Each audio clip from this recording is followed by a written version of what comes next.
رب اشرح لی صدری ویسر لی امری واحلل عقدۃ من لسانی یفقہوا قولی۔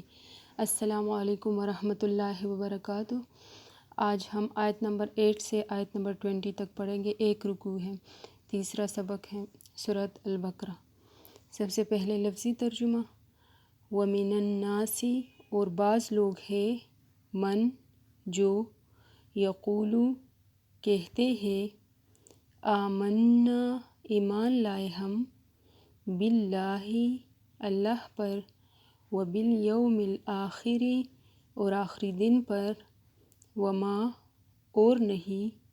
ہم وہ، بمؤمنین ایمان لانے والے، یخادعون وہ دھوکہ دیتے ہیں، اللہ کو، والذین اور ان کو جو، آمنو ایمان لائے، وما اور نہیں، یخدعون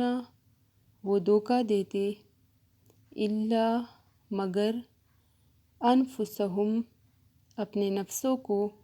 وما اور نہیں، یشعرون وہ شعور رکھتے۔ فی قلوبہم ان کے دلوں میں، مرض مرض ہے، فزادہم تو زیادہ کر دیا انہیں، اللہ نے، مرضاً مرض میں، ولہم اور ان کے لیے، عذاب عذاب ہے، علیم دردناک، بما بوجہ اس کے جو، کانوا تھے وہ، یکذبون وہ جھوٹ بولتے۔ وَإِذَا اور جب، قیل کہا جاتا ہے، لہم انہیں، لا نہ، تفسدوا تم فساد کرو، فی الارض زمین میں، قالوا وہ کہتے ہیں، انما بے شک، نحن ہم تو، مصلحون اصلاح کرنے والے ہیں، الا خبردار، انہم بے شک وہ، ہم وہی، المفسدون فساد کرنے والے ہیں، ولیکن اور لیکن، لا نہیں، یشعرون وہ شعور رکھتے۔ وَإِذَا اور جب، قیل کہا جاتا ہے، لہم انہیں، آمنوا ایمان لے آؤ، کما جیسا کہ، آمنا ایمان لائے، الناس لوگ، قالوا وہ کہتے ہیں، انؤمن کیا ہم ایمان لائے، کما جیسا کہ، آمنا ایمان لائے، السفہاء بے وقوف، الا خبردار، انہم بے شک وہ، ہم وہی، السفہاء بے وقوف ہے، ولیکن اور لیکن، لا نہیں، یعلمون وہ علم رکھتے۔ وَإِذَا اور جب، لقوا وہ ملاقات کرتے ہیں، الذین ان سے جو، آمنوا ایمان لائے، قالوا وہ کہتے ہیں، آمنا ایمان لائے ہم، وَإِذَا اور جب، خلوا وہ اکیلے ہوتے ہیں، الی طرف، شیاطینہم اپنے شیطانوں کے، قالوا وہ کہتے ہیں، انا بے شک ہم،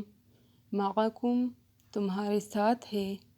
انما بے شک، نحن ہم تو، مستہزئون مذاق اڑانے والے ہیں، اللہ تعالیٰ، یستہزئ مذاق اڑاتا ہے، بہم ان کا، ویمدہم اور وہ ڈیل دے رہا ہے انہیں، فی طغیانہم ان کی سرکشی میں، یعمہون وہ بھٹکتے پھرتے ہیں۔ اولئک یہی لوگ ہیں، الذین جنہوں نے، اشتروا خرید لی الضلالۃ گمراہی بالہدا بدلے ہدایت کے فما تو نہ ربحت فائدہ مند ہوئی تجارتہم تجارت ان کی وما اور نہ کانو تھے وہ مہتدین ہدایت پانے والے مثلہم مثال ان کی کمثلی جیسے مثال الذی اس کی جس نے استوقدا جلائی نارن آگ فلما پھر جب اضاءت اس نے روشن کر دیا ما حولہ ماحول اس کا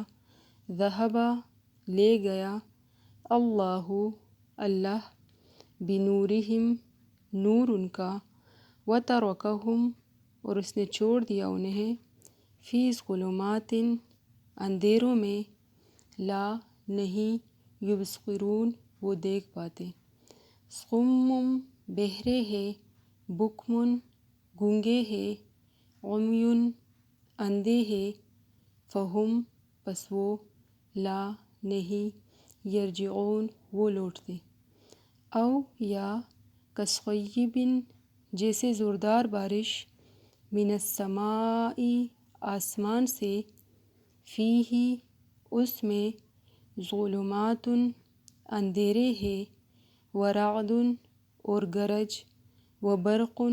اور بجلی ہے یجعلون وہ ڈال لیتے ہیں اصابعہم انگلیاں اپنی فی آذانہم اپنے کانوں میں من الصواعق بجلی کے کڑاکوں سے حذر بچنے کے لیے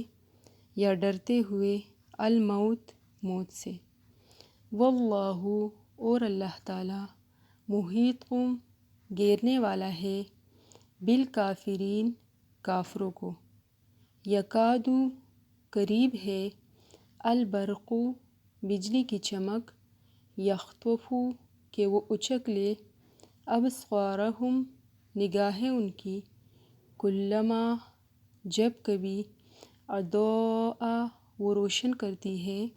یا وہ روشنی کرتی ہے لہم ان کے لیے مشو وہ چل پڑتے ہیں فیہ اس میں وَإِذَا اور جب اظلم وہ اندھیرا کر دیتی ہے علیہم ان پر قاموا وہ کھڑے ہو جاتے ہیں ولو اور اگر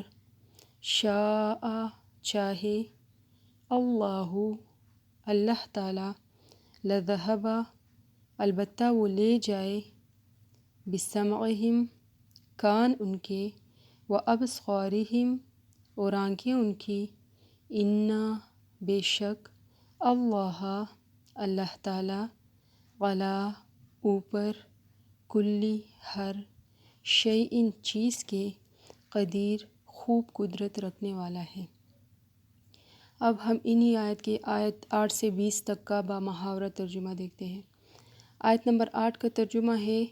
اور لوگوں میں سے کچھ وہ ہے جو کہتے ہیں کہ ہم اللہ پر اور یوم آخرت پر ایمان لائے حالانکہ وہ مومن نہیں ہیں۔ آیت نمبر 9 کا ترجمہ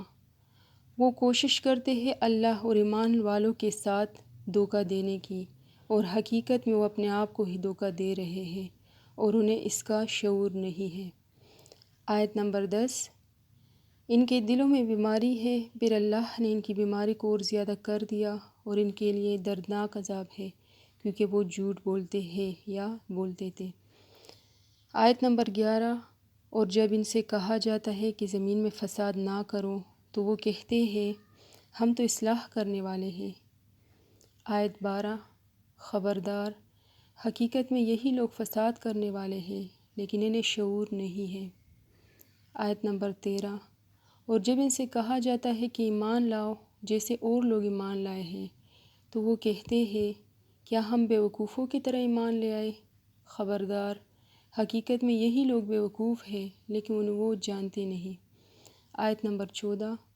اور جب یہ ایمان لانے والوں سے ملتے ہیں تو کہتے ہیں ہم ایمان لائے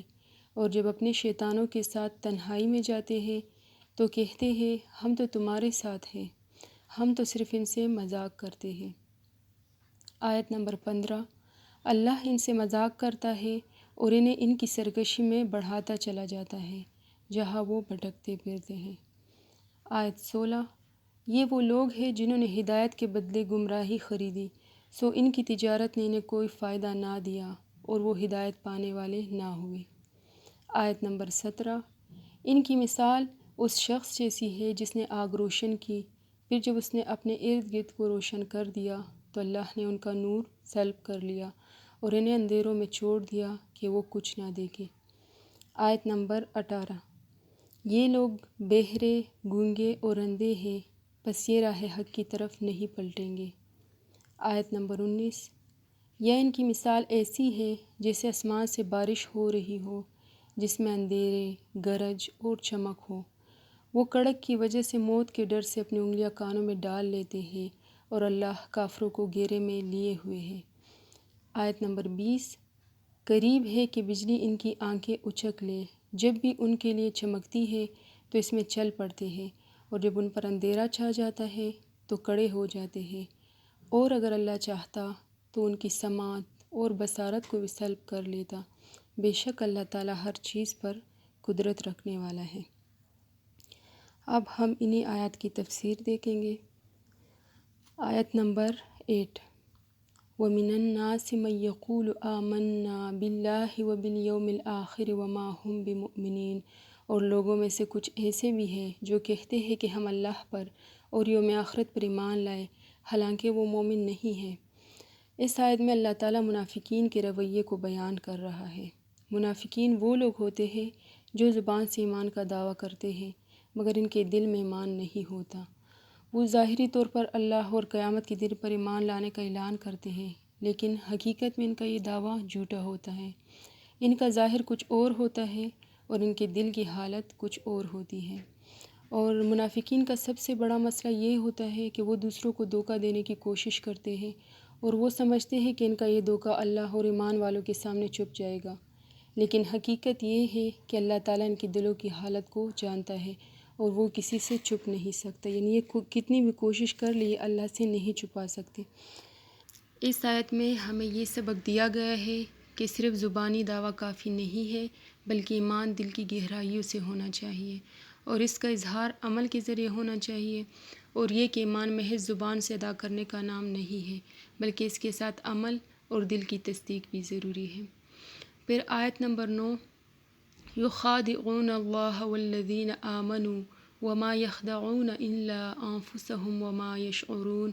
وہ دھوکہ دینے کی کوشش کرتے ہیں اللہ اور ایمان لانے والوں کے ساتھ، حالانکہ وہ اپنے آپ کو ہی دھوکہ دے رہے ہیں اور انہیں اس بات کا شعور بھی نہیں ہے۔ تو اس آیت میں اللہ تعالیٰ منافقین کے اس رویے کو بیان کر رہے ہیں جس میں وہ اپنے عمل سے اللہ اور مومنوں کو دھوکہ دینے کی کوشش کرتے ہیں۔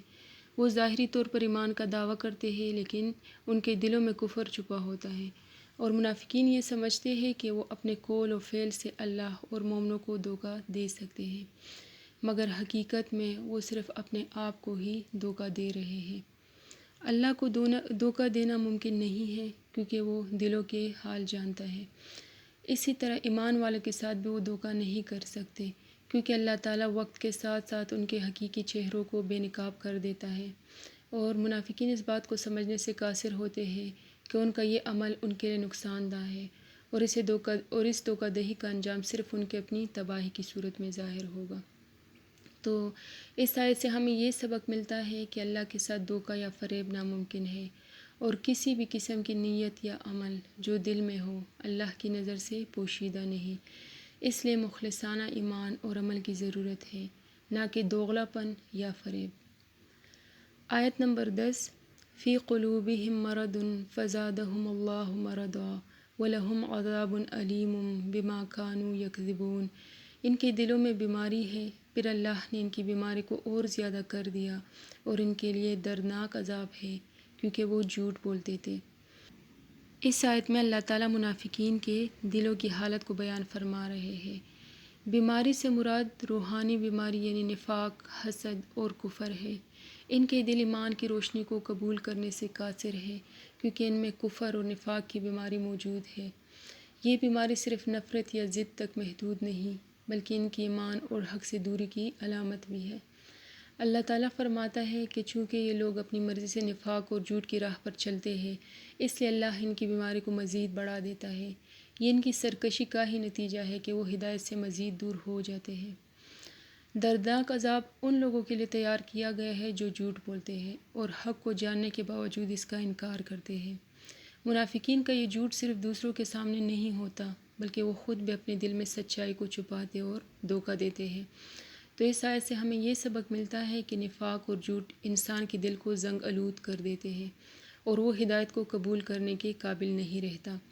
اللہ تعالیٰ ایسی حالت میں لوگوں کو ان کی سرکشی کے سبب مزید گمراہی میں ڈال دیتا ہے اور ان کے لیے عذاب مقرر کر دیتا ہے۔ پھر آیت نمبر 11، وَإِذَا قِيلَ لَهُمْ لَا تُفْسِدُوا فِي الْأَرْضِ قَالُوا إِنَّمَا نَحْنُ مُصْلِحُونَ، اور جب ان سے کہا جاتا ہے کہ زمین میں فساد نہ کرو تو وہ کہتے ہیں ہم تو اصلاح کرنے والے ہیں۔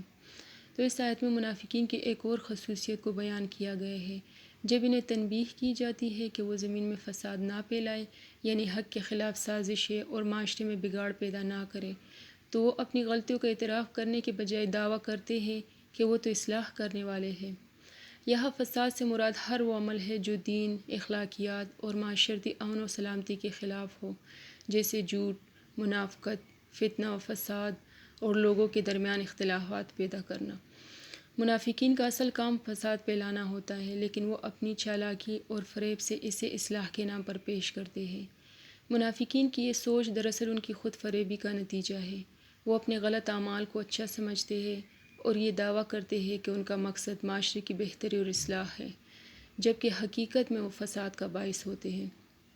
تو اس آیت سے ہمیں یہ سبق ملتا ہے کہ بعض اوقات لوگ اپنی غلطیوں کو تسلیم کرنے کے بجائے انہیں اچھے ناموں کے پردے میں چھپانے کی کوشش کرتے ہیں۔ حقیقی اصلاح وہی ہوتی ہے جو اللہ اور اس کے رسول صلی اللہ علیہ وآلہ وسلم کے احکامات کے مطابق ہو، اور جو شخص اس سے ہٹ کر کام کرتا ہے وہ در حقیقت فساد پھیلانے والا ہوتا ہے۔ پھر آیت نمبر 12، الا انہم هم المفسدون ولکن لا یشعرون، خبردار، حقیقت میں یہی لوگ فساد کرنے والے ہیں لیکن انہیں شعور نہیں ہے۔ تو اس آیت میں اللہ تعالیٰ واضح طور پر اعلان کر رہے ہیں کہ منافقین جو اپنے آپ کو اصلاح کرنے والا کہتے ہیں، دراصل یہی لوگ اصل فساد پھیلانے والے ہیں۔ ان کی اصلاح کا دعویٰ جھوٹا اور فریب پر مبنی ہے۔ اللہ تعالیٰ فرما رہے ہیں کہ ان منافقین کو خود اس بات کا شعور نہیں کہ ان کے اعمال دراصل فساد کا باعث ہے۔ وہ اپنے فریب میں مبتلا ہے اور سمجھتے ہیں کہ وہ اچھے کام کر رہے ہیں، لیکن حقیقت میں وہ معاشرے اور دین کے لیے نقصان دہ ہے۔ یہ آیت ہمیں اس بات کی طرف متوجہ کرتی ہے کہ بسا اوقات انسان اپنی سرکشی اور ضد میں اتنا آگے بڑھ جاتا ہے کہ اسے اپنے اعمال کے فساد ہونے کا ادراک بھی نہیں ہوتا۔ یہ لوگ اپنی غلطی کو تسلیم نہیں کرتے اور اپنی بری عادت کو اچھائی کے طور پر پیش کرتے ہیں۔ اس آیت سے ہمیں یہ سبق ملتا ہے کہ اپنے اعمال کا جائزہ لینا اور اللہ کے احکامات کے مطابق عمل کرنا ضروری ہے، کیونکہ بعض اوقات انسان خود کو ٹھیک سمجھ رہا ہوتا ہے لیکن در حقیقت وہ نقصان اور بگاڑ کا باعث بن رہا ہوتا ہے۔ آیت نمبر 13، وَإِذَا قِيلَ لَهُمْ آمِنُوا كَمَا آمَنَ النَّاسُ قَالُوا أَنُؤْمِنُ كَمَا آمَنَ السُّفَهَاءُ أَلَا إِنَّهُمْ هُمُ السُّفَهَاءُ وَلَكِنْ لَا يَعْلَمُونَ، اور جب ان سے کہا جاتا ہے کہ ایمان لاؤ جیسے اور لوگ ایمان لائے ہیں، تو وہ کہتے ہیں کیا ہم بیوقوفوں کی طرح ایمان لے آئے؟ خبردار، حقیقت میں یہی لوگ بیوقوف ہیں لیکن وہ جانتے نہیں۔ اس آیت میں اللہ تعالیٰ منافقین کے تکبر اور خود کو برتر سمجھنے کے رویے کو بیان فرما رہے ہیں کہ جب ان منافقین کو کہا جاتا ہے کہ ایمان لاؤ جیسے سچے مومن ایمان لائے ہیں، یعنی خالص دل سے اور بغیر کسی منافقت کے، تو وہ انکار کرتے ہوئے کہتے ہیں کہ کیا ہم بے وقوفوں، یعنی سچے مومنوں کو وہ بے وقوف کہہ رہے ہوتے کہ کیا ہم ان بے وقوفوں کی طرح ایمان لے آئے۔ منافقین ایمان والوں کو حقیر اور بیوقوف سمجھتے ہیں کیونکہ وہ دنیاوی مفادات کے بجائے آخرت پر یقین رکھتے ہیں اور اللہ کے احکامات کی پیروی کرتے ہیں۔ وہ اپنے نزدیک ان لوگوں کو بیوقوف سمجھتے تھے، منافقین جو سچائی کے ساتھ اسلام قبول کر کے اپنے آپ کو تکلیفوں اور مشقت اور خطرات میں مبتلا کر رہے تھے۔ تو منافقین کی رائے میں سراسر حماقت تھی کہ محض حق اور راہ راست کی خاطر تمام ملک کی دشمنی مول لے لی جائے۔ ان کے خیال میں عقل مندی یہ تھی کہ آدمی حق و باطل کی بحث میں نہ پڑے بلکہ ہر معاملے میں صرف اپنا مفاد دیکھے۔ تو اللہ تعالیٰ ان کے اس دعوے کو جھٹلاتے ہوئے فرماتا ہے کہ حقیقت میں یہی منافقین خود بیوقوف ہے، کیونکہ وہ دنیا کی وقتی زندگی کو اصل سمجھتے ہیں اور آخرت کی دائمی کامیابی کو نظر انداز کرتے ہیں۔ ان کا یہ فریب اور تکبر انہیں حقیقت کو سمجھنے سے دور رکھتا ہے اور وہ جانتے نہیں کہ اصل نادانی ان کے اپنے رویے میں ہے۔ اس آیت سے یہ سبق ملتا ہے کہ ایمان کے بغیر انسان دنیاوی فائدے کو سب کچھ سمجھ لیتا ہے اور آخرت کے انجام کو بھول جاتا ہے۔ حقیقی سمجھ اور عقل وہی ہے جو انسان کو اللہ کی ہدایت اور آخرت کی فکر میں لگائے، جبکہ دنیاوی فائدے کے لیے ایمان سے دوری اصل بیوقوفی ہے۔ پھر آیت نمبر 14، وَإِذَا لَقُوا الَّذِينَ آمَنُوا قَالُوا آمَنَّا وَإِذَا خَلَوْا إِلَىٰ شَيَاطِينِهِمْ قَالُوا إِنَّا مَعَكُمْ إِنَّمَا نَحْنُ مُسْتَهْزِئُونَ، اور جب یہ ایمان والوں سے ملتے ہیں تو کہتے ہیں ہم ایمان لائے، اور جب اپنے شیاطین کے ساتھ تنہائی میں جاتے ہیں تو کہتے ہیں ہم تو تمہارے ساتھ ہیں، ہم تو صرف ان سے مذاق کر رہے ہیں۔ اس آیت میں اللہ تعالیٰ منافقین کے دوغلے کردار کو واضح کر رہا ہے کہ منافقین ظاہری طور پر ایمان والوں کے سامنے اپنے آپ کو مومن ظاہر کرتے ہیں تاکہ ان کا اعتماد حاصل کر سکے، لیکن جب وہ اپنے ہم خیال لوگوں جنہیں یہاں شیاطین کہا گیا ہے، یعنی ان کے جو سردار جو بڑے تھے وہ سب، جب یہ ان کے پاس جاتے ہیں تو ان کے سامنے اپنا اصل چہرہ دکھاتے ہیں اور کہتے ہیں کہ ہم تو تمہارے ساتھ ہیں، ہم تو مومنوں کے ساتھ صرف مذاق کر رہے ہیں۔ شیطان سے مراد یہاں وہ لوگ ہیں جو شر اور برائی میں مبتلا ہوتے ہیں، جیسے فاسق و فاجر یا سردار جو منافقین کو ان کے دوغلے پن میں مدد دیتے ہیں۔ منافقین کا یہ رویہ اس بات کا ثبوت ہے کہ وہ ایمان کے ساتھ مخلص نہیں ہے، بلکہ وہ دنیاوی مفادات اور اپنے گروپ کی حمایت کے لیے ایمان کا جھوٹا دعویٰ کرتے ہیں۔ یہ آیت ہمیں اس بات کا سبق دیتی ہے کہ منافقت اور دوغلا پن ایک بہت بڑی برائی ہے، اور ایسے لوگ جو اپنے مفادات کی خاطر دوسروں کو دھوکہ دیتے ہیں وہ دنیا اور آخرت دونوں میں نقصان اٹھائیں گے۔ ایمان میں اخلاص اور سچائی ضروری ہے، اور دوغلے کردار کا انجام ہمیشہ ہمیشہ تباہی ہوتا ہے۔ پھر آیت نمبر 15، اللہ یستہزئ بہم ویمدہم فی طغیانہم یعمہون، اللہ بھی ان سے مذاق کرتا ہے اور انہیں ان کی سرکشی میں بڑھاتا جاتا ہے کہ وہ بھٹکتے رہتے ہیں۔ اس آیت میں اللہ تعالیٰ منافقین کی سرکشی اور فریب کے انجام کو بیان فرما رہے ہیں کہ منافقین جو ایمان والوں کا مذاق اڑاتے ہیں اور اپنے دوغلے کردار سے انہیں دھوکہ دینے کی کوشش کرتے ہیں،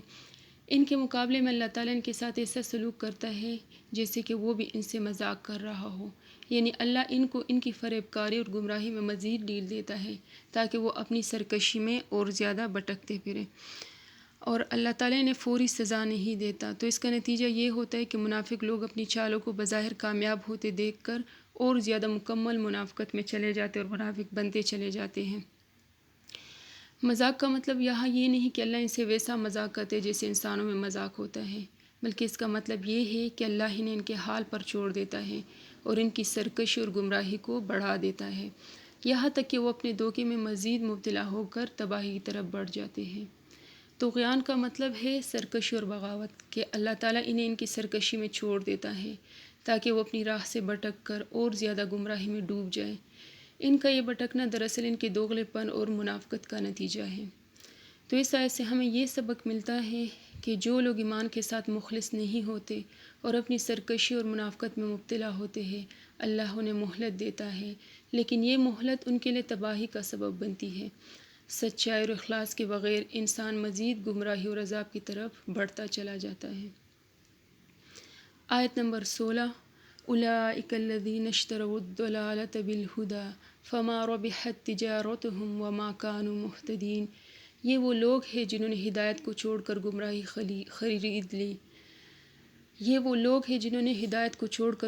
خرید لی، پس ان کی تجارت نے انہیں کوئی فائدہ نہ دیا اور نہ ہی وہ ہدایت پانے والے ہیں۔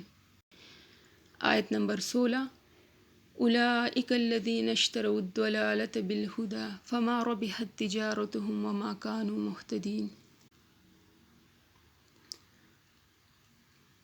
آیت نمبر 16،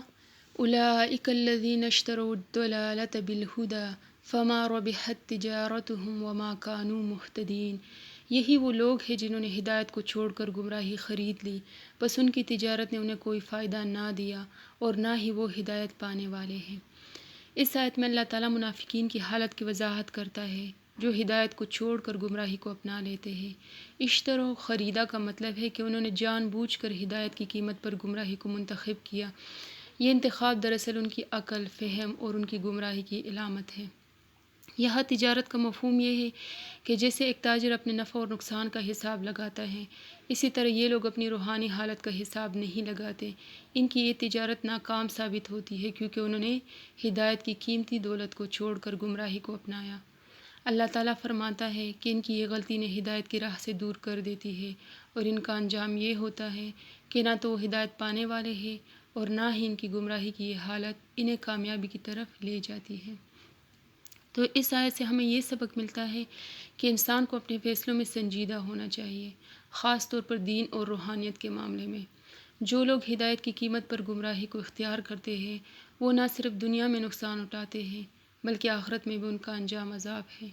یہ انسانی عقل کی کمزوری کی بھی ایک مثال ہے کہ وہ سچی ہدایت کو چھوڑ کر باطل کا انتخاب کرتے ہیں۔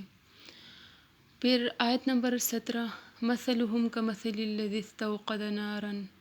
فلما اضاءت ما حوله ذهب الله بنورهم وتركهم في ظلمات لا يبصرون۔ ان کی مثال اس شخص کی طرح ہے جو آگ روشن کرے، پھر جب اس نے اس کے گرد روشنی کر لی تو اللہ ان کا نور ختم کر دیتا ہے اور انہیں ایسی تاریکیوں میں چھوڑ دیتا ہے جہاں وہ دیکھ نہیں سکتے۔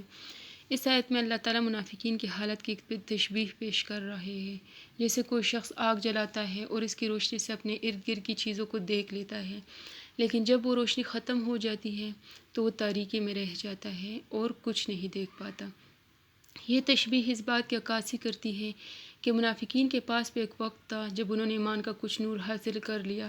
یعنی وہ ایمان کا دعویٰ کرتے تھے، لیکن جب انہوں نے اپنے اعمال اور نیت میں منافقت کا راستہ اختیار کیا تو اللہ نے ان کے نور کو چھین لیا۔ اب وہ ایسی تاریکیوں میں ہے جہاں نہ تو انہیں ہدایت ملتی ہے اور نہ ہی وہ اپنی گمراہی کو سمجھ سکتے ہیں۔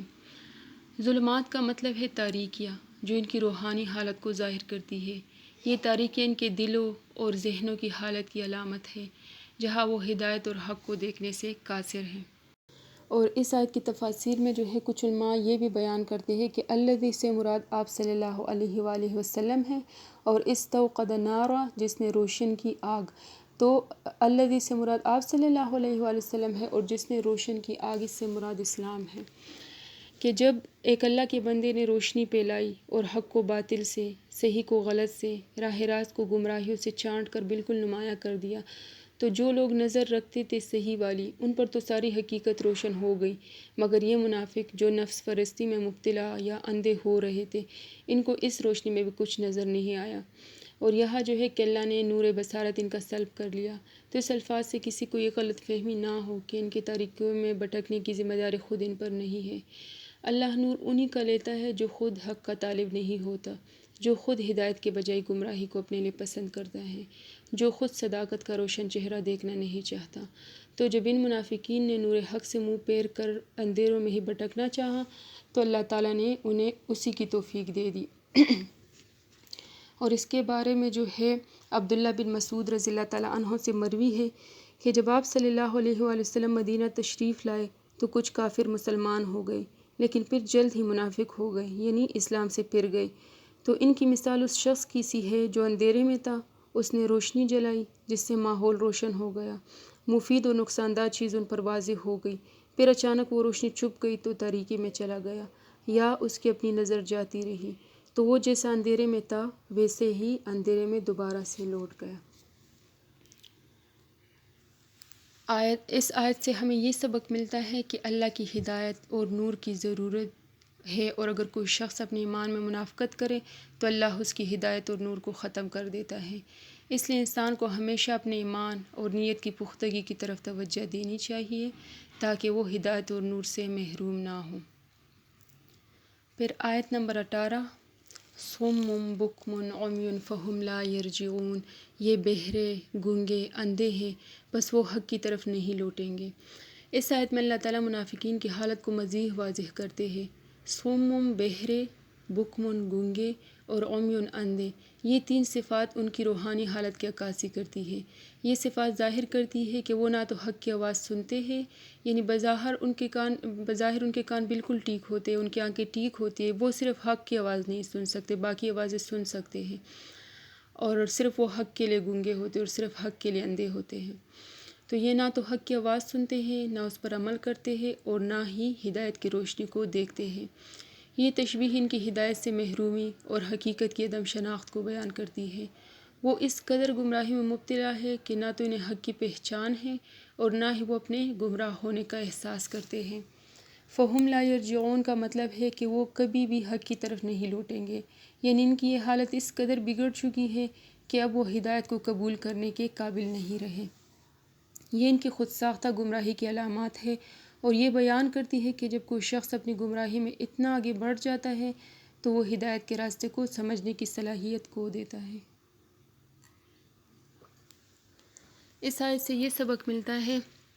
کہ اللہ کی راہ میں چلنے کے لیے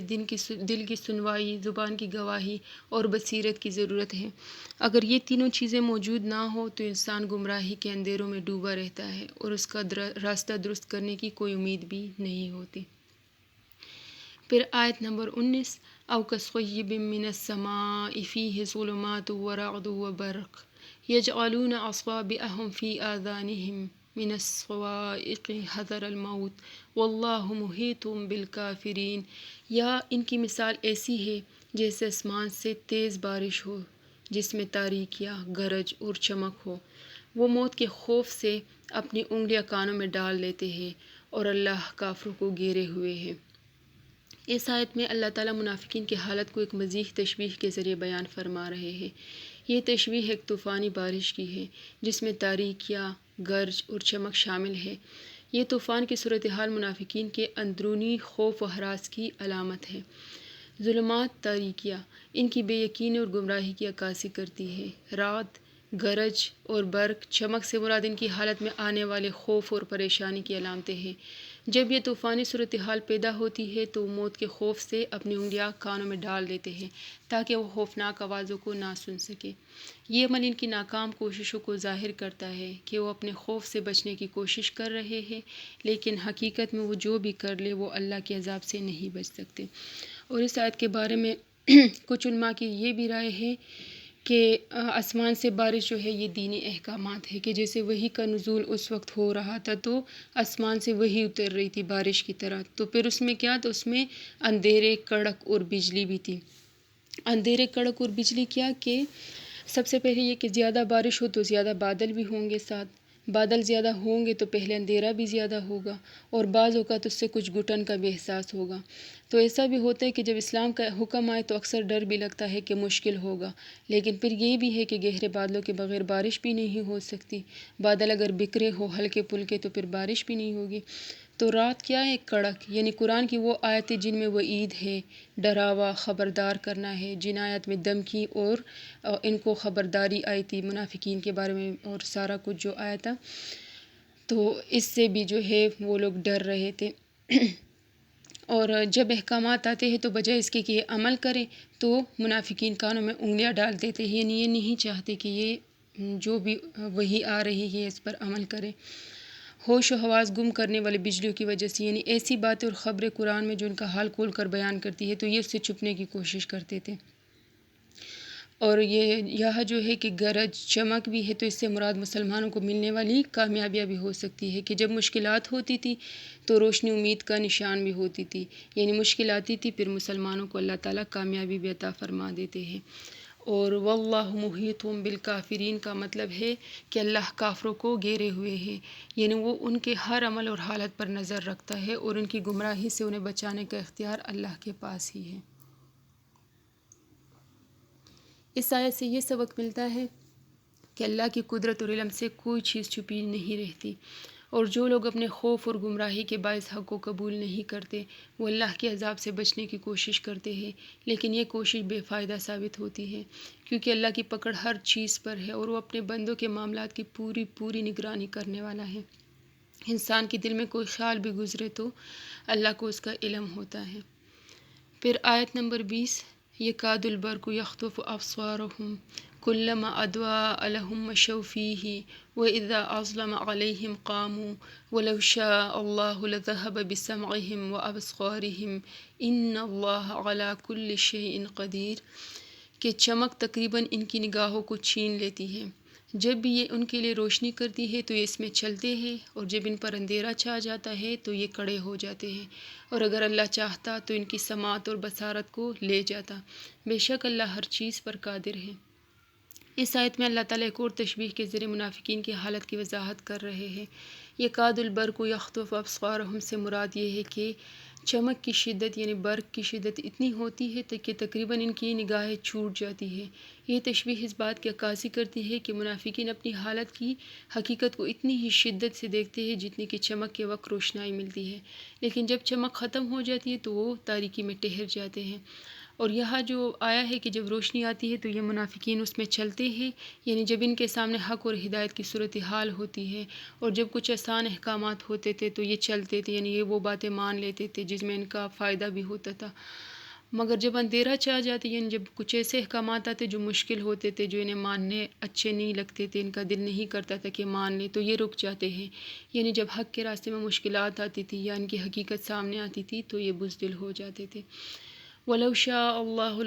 لَذَهَبَ بِسَمْعِهِمْ وَأَبْصَارِهِمْ، اس کا مطلب یہ ہے کہ اگر اللہ چاہتا تو ان کی سماعت اور بصارت کو ختم ہی کر دیتا، یعنی یہ کہ اللہ کی قدرت کو یہ بات ظاہر کرتی کہ وہ ان کے دلوں کی حالت اور ان کے انکار کے باوجود ان کی بصارت اور سماعت کو برقرار رکھے ہوئے ہے۔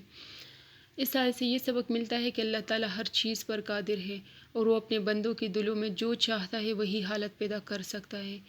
یہ بھی واضح ہوتا ہے کہ انسان کو اللہ کی ہدایت اور روشنی کی ضرورت ہے، اور اگر وہ اللہ کی رضا سے دور ہو جائے تو اس کی آنکھیں اور کان بھی حق کی شناخت سے محروم ہو جاتے ہیں۔ اب ہم جو ہے ان کا خلاصہ سرسری سا دیکھیں گے، آیت 8 سے لے کر 20 تک ہی۔ یہ تمام آیات جو ہے زیادہ تر آیات منافقین کے خصوصیات اور ان کی حالت کو بیان کرتی ہے، جیسے آیت 8 اور 9 میں تھا کہ منافقین وہ لوگ ہیں جو اللہ اور قیامت پر ایمان کا دعویٰ کرتے ہیں مگر حقیقت میں ایمان سے خالی ہیں، ان کے دلوں میں بیماری ہے اور ان کا دعویٰ فریب پر مبنی ہے۔ پھر آیت 10 سے 12 تک میں تھا کہ اللہ نے ان کی بیماری کو بڑھا دیا ہے اور ان کے لیے عذاب ہے، وہ خود کو اصلاح کرنے والے سمجھتے ہیں مگر دراصل وہ فساد پھیلانے والے ہیں اور انہیں اس بات کا شعور بھی نہیں۔ پھر آیات جو ہے 13 اور 14 میں ہم نے پڑھا 13-14 میں کہ جب ان سے کہا جاتا ہے کہ ایمان لاؤ تو وہ کہتے ہیں کہ کیا ہم بیوقوفوں کی طرح ایمان لائیں؟ وہ ایمان والوں سے ملاقات میں اپنی مخلصی کا دعویٰ کرتے تھے، مگر جب اپنے ہم خیال لوگوں کے ساتھ ہوتے تھے تو اپنے اصل خیالات کا اظہار کرتے تھے۔ آیت نمبر 15 میں ہے کہ اللہ تعالیٰ ان سے مذاق کرتا ہے اور انہیں ان کی سرکشی میں بڑھا دیتا ہے تاکہ وہ مزید گمراہی میں رہے۔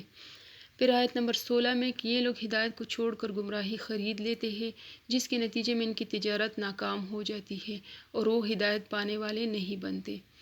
آیت نمبر 17 کہ ان کی مثال ایک شخص کی طرح ہے جو آگ روشن کرتا ہے مگر جب روشنی ختم ہوتی ہے تو وہ تاریکی میں رہ جاتا ہے اور حق کو نہیں دیکھ پاتا۔